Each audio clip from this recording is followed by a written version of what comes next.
Long, long ago, in the year 2003, sat a young boy that you may or may not know. On a cold December evening, Babila ventured around his childhood home. True to his whimsical nature, he searched for someone to play with.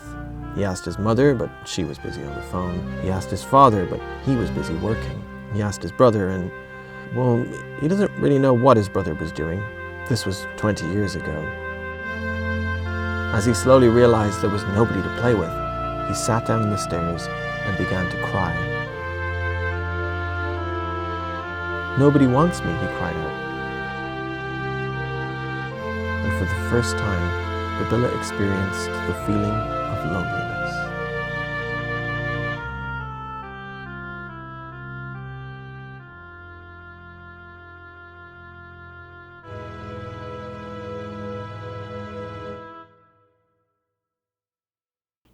I've got a hole.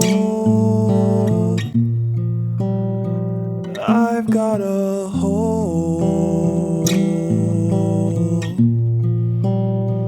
I've got a hole.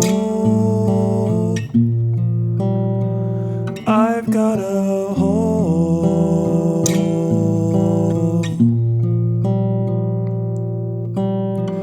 One day I rode out on my bike and I hit the pavement.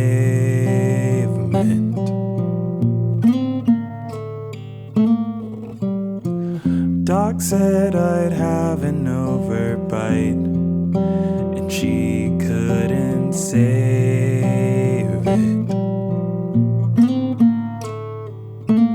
But then I could feel their eyes.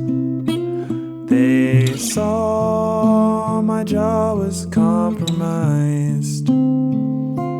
It healed, then they all were gone. I've got a hole.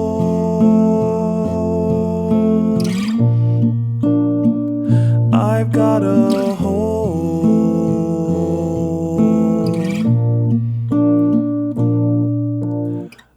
I graduated 22 and they celebrated.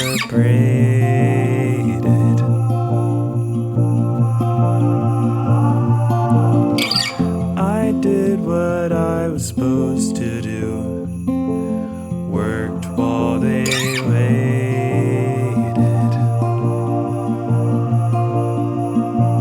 And oh, how closely we all felt could cause the coldest hearts to melt. 3 cheers, then they all were gone. I've got a hole. I've got a hole.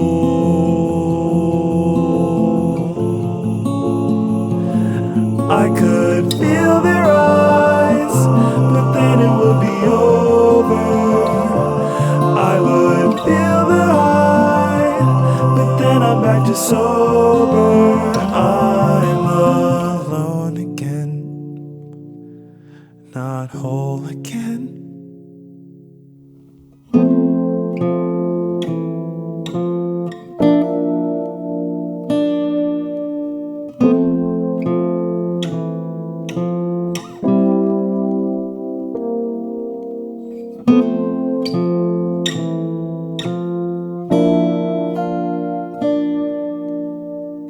Now back to normal life, I guess.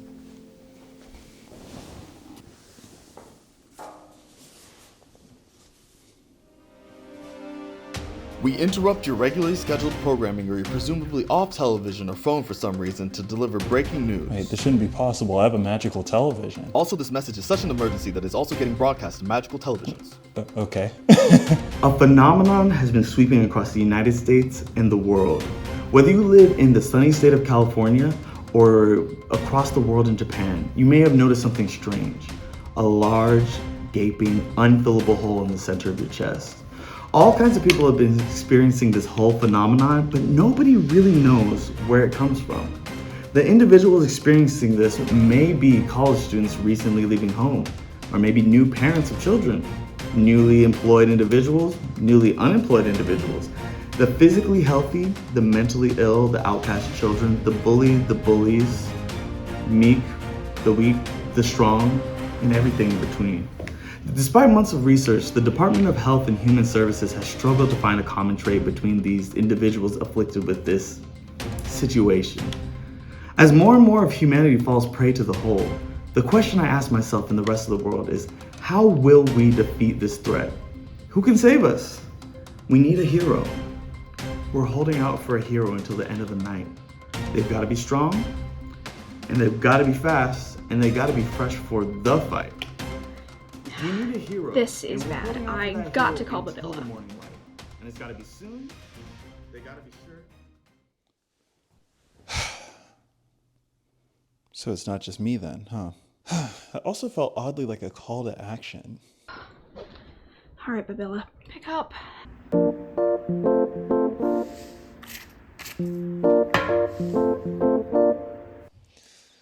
Sorry, Zoe. This is my chance. I'll call you back. I have to find the source of the whole phenomenon. Then maybe... No, I have to. Time to grab the essentials.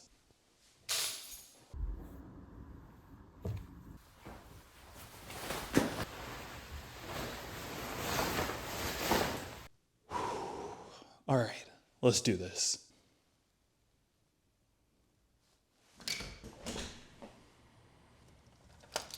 Wait, I don't know if I thought this through. What am I gonna do? Plus I had to pee. What? That doesn't even make any sense.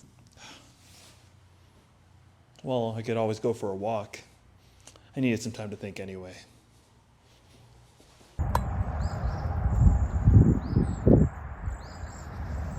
So, get this. I have a friend who went to my alma mater, and one day, as a surprise, she came to visit me at my parents' house. Even though it was out of the blue, I didn't really mind. It was fine. As we stood in the kitchen, catching up as old friends do, she said something to me that really branded my brain. If you look, you'll see the scar somewhere on my frontal lobe. I have a lot of friends, and I have loving parents and a beautiful partner, and I know they all care about me, but I don't really feel it. Like, sometimes it feels like I'm all alone out here. This came as a huge surprise to me because she was someone that I never would have assumed would ever feel this way. Long-term relationship, pivotal member of the family, one of the strongest individuals that I know. But for the first time in a while, I saw a crack in her armor. I could see what she was really feeling for a second.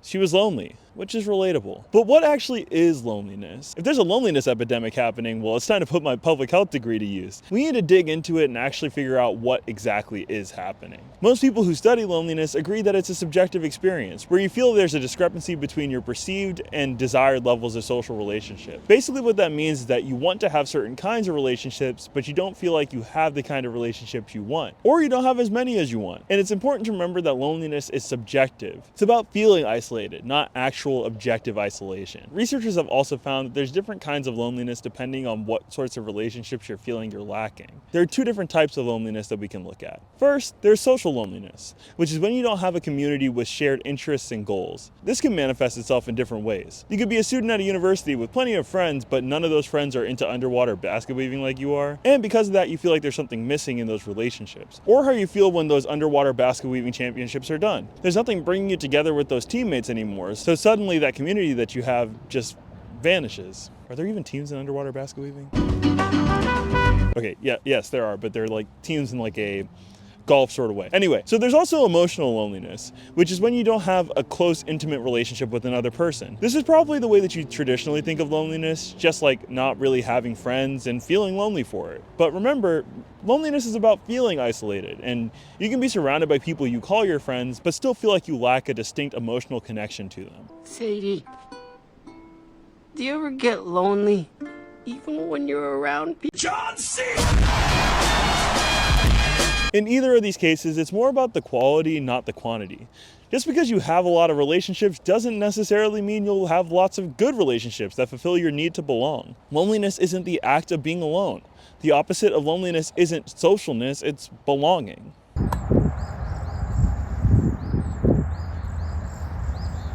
Pick up.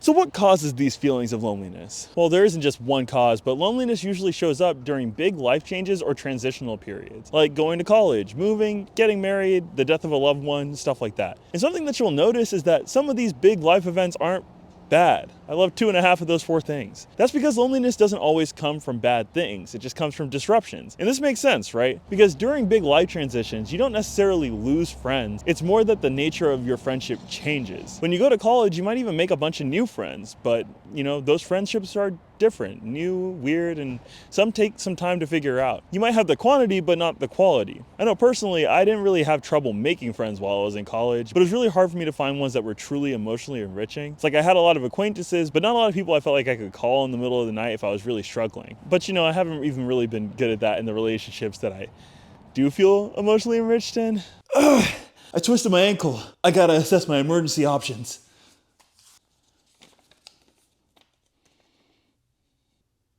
Nah, I got this. We usually think of loneliness as something affecting elders or people who are chronically alone.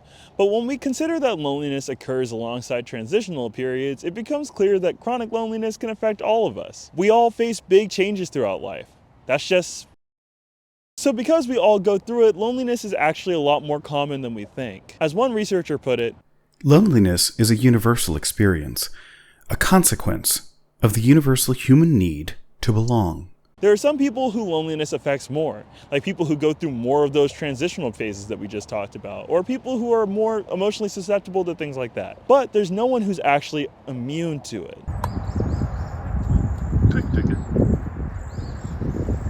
But why should we care?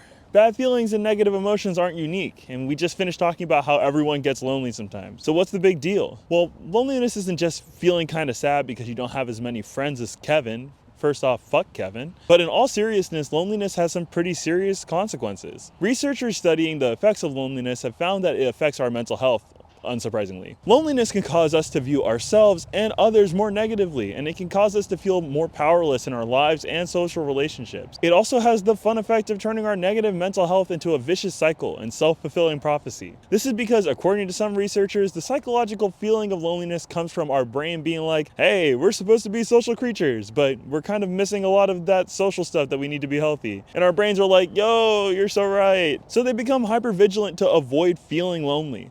But that hypervigilance can cause cognitive biases. Basically, we become super suspicious of our relationships because we're so worried about them crashing and burning. And breaking news, suspicion isn't really a strong foundation for relationships. So it can turn into a self-fulfilling prophecy, making us even more lonely. But that's not all, because loneliness also has a ton of physical effects. Tons of research has linked loneliness to issues like high blood pressure, cancer, and heart disease, leading to loneliness being directly correlated with mortality. More loneliness most likely means more physical issues, which can also become a vicious cycle, because poor health can make it difficult to maintain relationships, especially in a world that's built primarily for able-bodied people. It's easy to think of loneliness as just an emotion that kind of makes you feel kind of bad, but you eventually get over it. But it's definitely more than that. Chronic loneliness can have real effects on our health, so it's definitely worth taking seriously. And on top of that, say it with me, humans are social creatures. Great. Making connections and communicating and companionship are all baked into who we are as human beings. So, as researchers Louise Hockley and John Cacioppo put it, a perceived sense of social awareness serves as a scaffold for the self.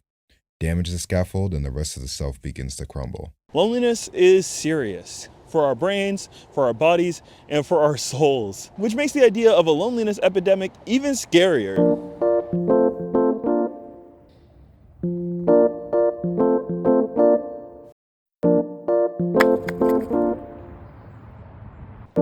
Anyway.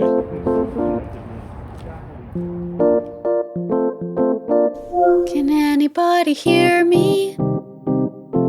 Can anybody see me? 'Cause I've been walked over and I'm sitting on the ground. Can anybody hear me? Can anybody see me? Does anybody mind or even care if I'm around?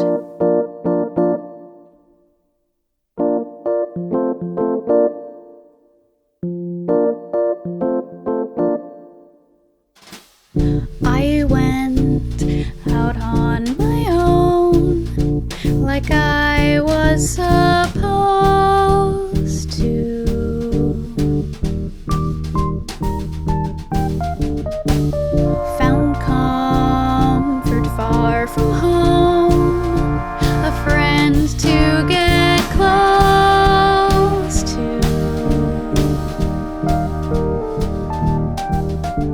But then our friendship fell to time.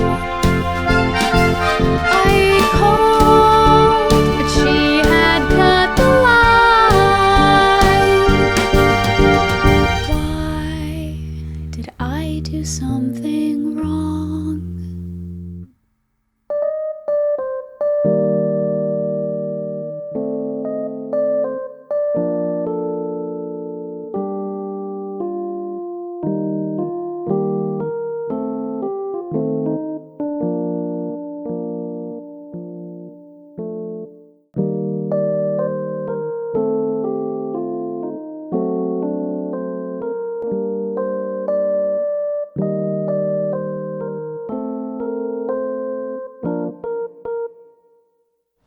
Damn, I dropped my phone.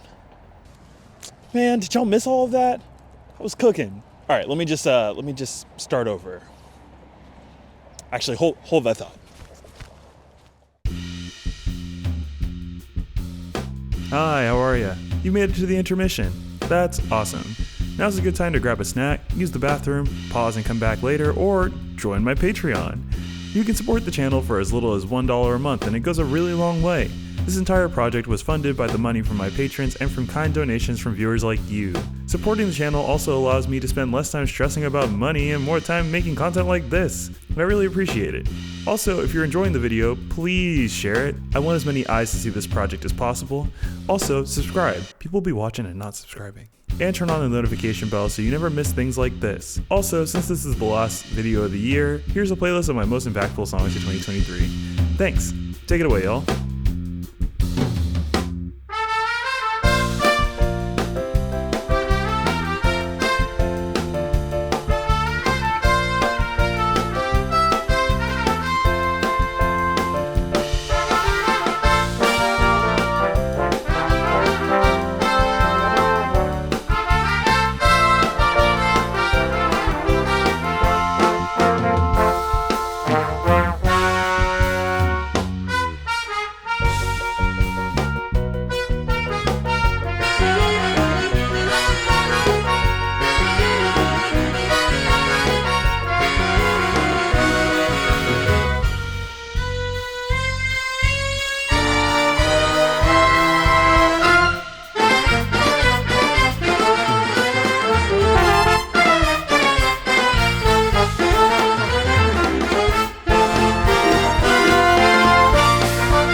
Okay, anyway, back to what I was saying.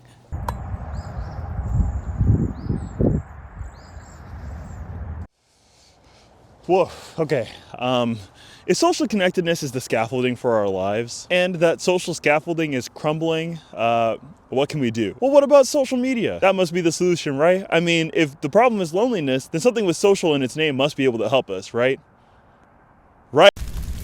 I stand corrected. Well, not completely. See, scientists are kind of on the fence about that. I'm sure y'all have seen the reports about how social media is actually really, really bad for us, and it's caused huge surges in low self-esteem and anxiety in teens. But other studies have found that for some people, some social media usage actually decreases feelings of loneliness.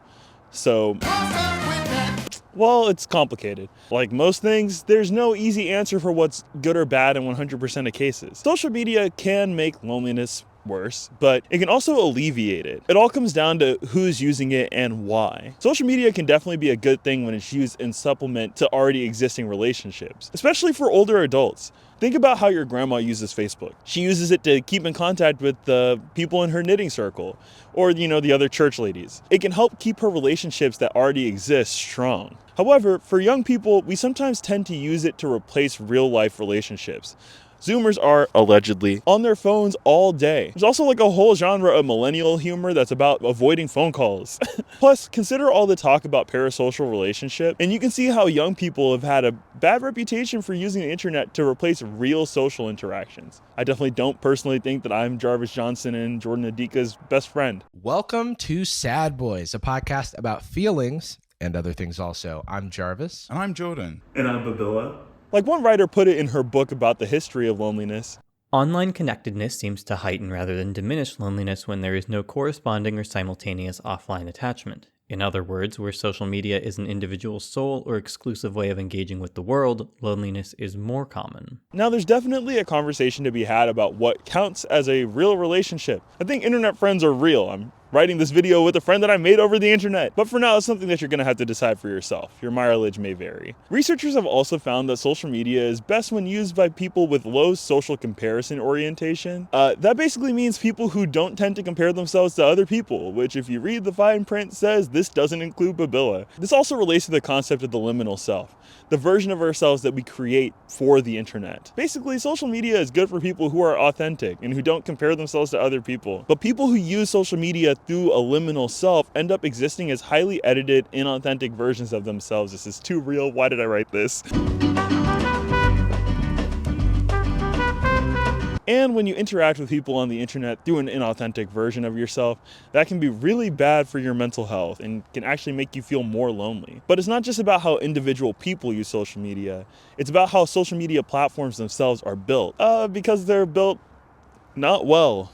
They kind of suck on purpose. On Facebook and even Instagram, what gets the most traction is negative content. And that negative content is known to be bad for our brains. Platforms that prioritize ostracization and negative empathy can lead to burnout, stress, depression, and yes, loneliness. Researchers have argued that the best kind of social media for our mental health is social media that's based on creating positive spaces, based on belonging and community building, and which prompt users to interact using positive empathy. Basically, a space to share positive stories and connect with other people's positive emotions. Think Discord servers that are, actually good. But most social media is built on the opposite. And what's worse is that negativity can sometimes feel good. Sometimes unpleasantness has its own sense of comfort. Spending time around people who make you feel lonely and isolated can be unpleasant yet familiar, like the bitterness of that first cigarette. If it's a part of who you are, it's difficult to change. And this is a little too real, right? I know personally, sometimes when I'm feeling the big bad feelings, it's like I'm in a dark hole of sadness and anger and bitterness and self-criticism. And when you spend enough time in that hole, it becomes almost comfortable. It's cozy. It's familiar. So it's no wonder that social media that's built on this kind of negativity can be so dangerous. But this actually gets deeper than just the question of how much you use Facebook or how much Twitter prioritizes hate tweets. Our societal loneliness can actually be traced back to the commercialization of the individual that came out of 18th century Britain. Without getting into too much history stuff, basically, capitalism. It turns people into products. And social media is just the newest application of that. It's modern isolated individualism, the articulation and consumption of the self, the production of multiple identities, and the focus on individual wealth as a manifestation of networking success. When individuals are commercialized, when we're turned into products to be looked at and consumed and measured and compared, we lose our humanity. We get objectified, and that objectification leads to loneliness. So it's not necessarily that social media itself is evil. It's that when social media is used towards these commercialized ends, it makes us more lonely. In other words, when social media is used in a way that incentivizes staying on the website, so we look at advertisements weaponizing outrage and sadness, it actively makes things worse. So, all we have to do is fundamentally change how social media works from the ground up to make it more humanized and built on positive connections rather than negativity. Yeah, that's But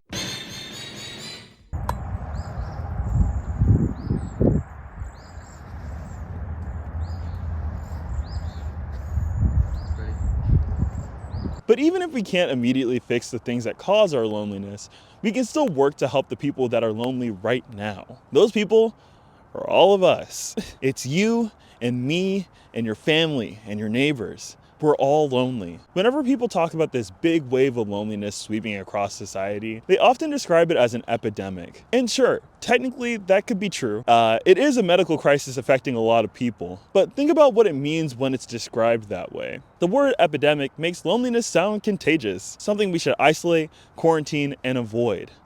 As the writer Faye Alberti puts it, through the language of a loneliness epidemic, loneliness becomes an outbreak, a plague, a scourge, and an infestation.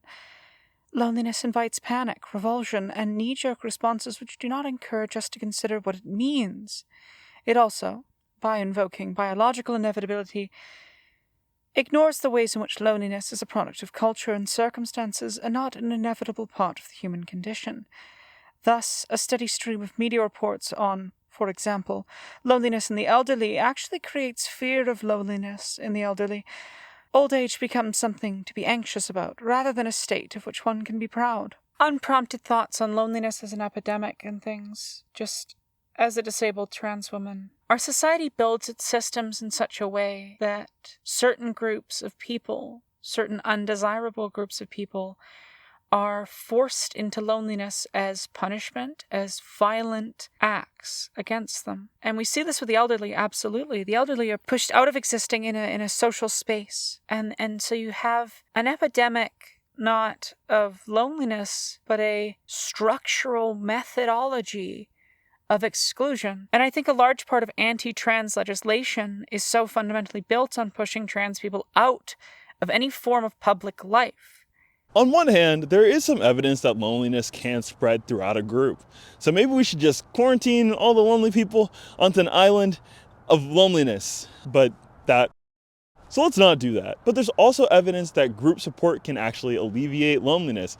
Big surprise. And like Alberti argues in her book, when loneliness is turned into a disease to be avoided, we end up doing more harm to people suffering from its effects. It's not an epidemic that can be solved by avoiding other people. It's a societal issue that can only be solved by coming together with others. A lot of times in public health, when there's a new public health issue, one of the biggest problems that you have to deal with is stigma. You can think about how people were being viewed during the COVID-19 pandemic. People who were actually suffering from the disease, and a lot of Asian people suffered as a result of it. The stigma that was around the disease, not the disease itself, caused a lot of issues. But when we're trying to focus on the core issue, social stigma can a lot of the times get in the way of trying to actually solve the problem. So the idea of isolating all the lonely people and throwing them on an island, as ridiculous as it sounds, is ridiculous. Because not only are all of us dealing with loneliness as an issue, but it doesn't help us solve the problem if we shame people who are also dealing with it. So like Alberti argues in her book, when loneliness is turned into a disease to be avoided, we end up doing more harm to the people suffering from its effects. It's not an epidemic that can be solved by people avoiding each other, obviously. It's a societal issue that can only be solved by people coming together. So what can we actually do to help? Well, there's lots of different suggestions from a lot of different researchers. Some suggest social prescribing and compassionate communities. Basically, doctors can prescribe socialization in communities built specifically to facilitate positive relationships. These plans are normally prescribed based on what's best for you as an individual. It could be something like joining a social group or a specific activity like weaving baskets. Others say that loneliness behaves very similar to other mental health issues like anxiety and depression, so we should treat it similarly, like using cognitive behavioral therapy. There's also been some positive results from group interventions to help stave off loneliness in older adults. But it's also not conclusive whether or not these help the physical health issues that are associated with loneliness, or if it's just helping the loneliness itself. There's also been some push for top-down solutions that focus on education. Imagine how much better things could be if we had classes that taught us how to make friendships and maintain relationships, and how to prevent loneliness in the first place. Like, I personally would love to take a class like that. At the end of the day, there's no one-size-fits-all approach to all of this, which is annoying and sucks and all those other bad adjectives. Like I said that one time, just like there's no meant to happen, there's also not a specific path to always maintaining good mental health. The answer is always, it depends, right? So when you're dealing with something so personal and so dependent on each individual's brain, the solution is necessarily going to be equally as unique to each individual. That can be hard to hear too, because in reality, we're all searching for the connections that we need. We're all trying to fill that void. We're all trying to fill a hole. Ah, a hole! I get it now. The hole is loneliness.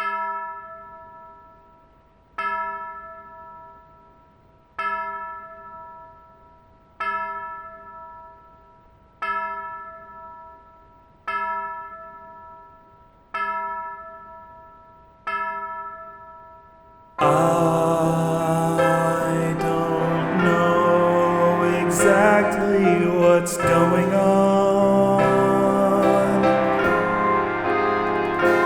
Each step I take, I'm further from the goal.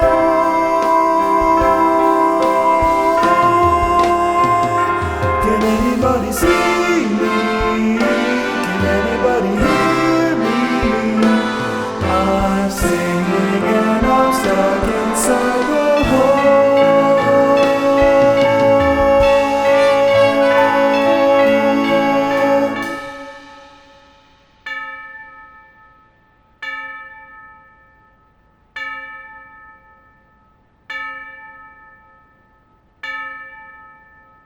I'm here in this vast expanse of nothingness, but there's three noticeable things about this place.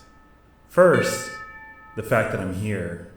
Second, all of these lines all over the place. And third, the inexplicable bell tone going off in here that seems to not have realized the song was over.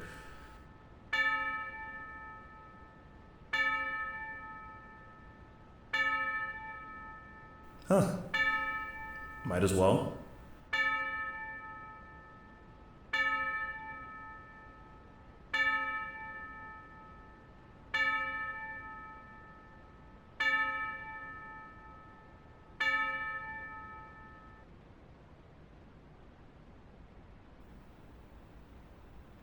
Zoe! What are you doing here? And what are you doing? Do you understand how it feels when you do that to me? Do what? I have been trying to contact you all day, Babilla. Well, yeah, I was busy. So you saw them? You know, you could have just said you were busy. I mean, at least in that case, you would have given me the time of day instead of just leaving me there feeling like an idiot for trying to call you over and over. We're supposed to be friends.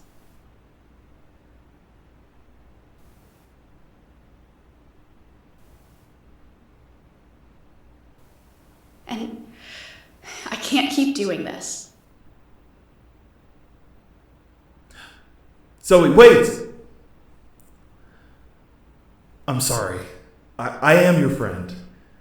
I shouldn't have left you hanging like that. I have a phone with a keyboard for a reason, and I could have communicated better. If I'm ever busy like this again, I'll try to make a bigger effort to tell you what's going on. When I heard about these holes and how the world needed a hero, I thought, this is your shot, Babilla. You'll save everybody from the holes, and then... Zoe, have you ever felt like nobody can see you? Like, outside of your birthday or funeral, nobody cares if you're around? Like you only matter to people when something big is happening? Like you feel alone? I mean, yeah, I feel like that all the time. I've almost always felt like that. I'm sorry if what I did brought up some of those kinds of feelings. It's okay. So, you said that these were my connections, right? Yeah, and by the looks of it, I'm not the only one you have.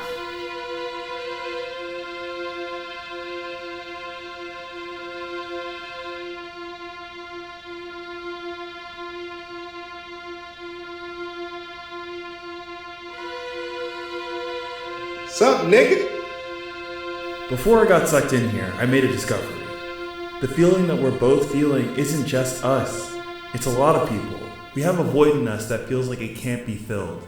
But in reality, we're not really alone because all of us have a connection to somebody. I mean, we all have a hole, right? I mean, look at you. I'm not your only connection either.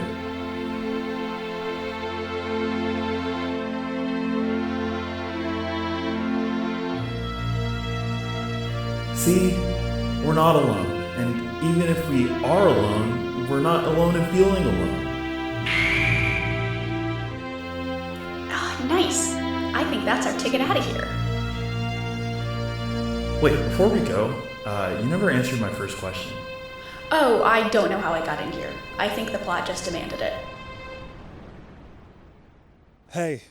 Hey, welcome back to the real world. Sorry, again. Yeah, no, it's fine. It's just, now that we know what we know, how are we supposed to save everyone? I mean, how are we supposed to tell everyone what we know? Aha! I've got two things. One, a plan, and two, a magic television. First, I had to find a way back inside.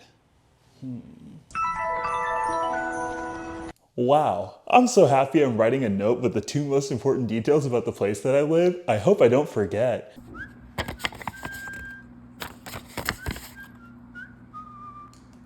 Oh, all right, magical television. It's time to work your stuff.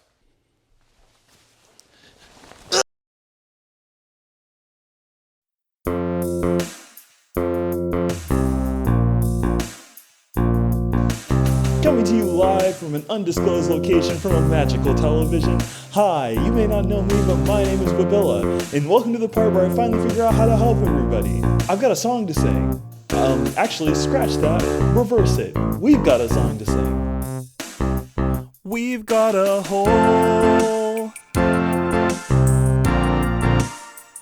We've got a hole.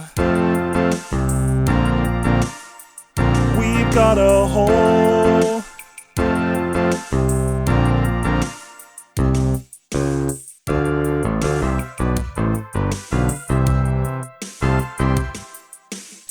Everyone, I can't describe what you may be feeling exactly, but I can do my best. I know you're hurting.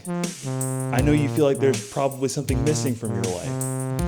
I know you may be feeling like there's nobody out there who understands you or cares about you, who can hear or see you. I know you feel alone. Sing with me. We've got a hole. Loneliness can be scary. It's a big issue that's affecting us in a lot of big ways. We've got a hole. But just because a problem is big does not mean that it's unfixable. We've got a hole. It just means you need more people to take it down. People like you.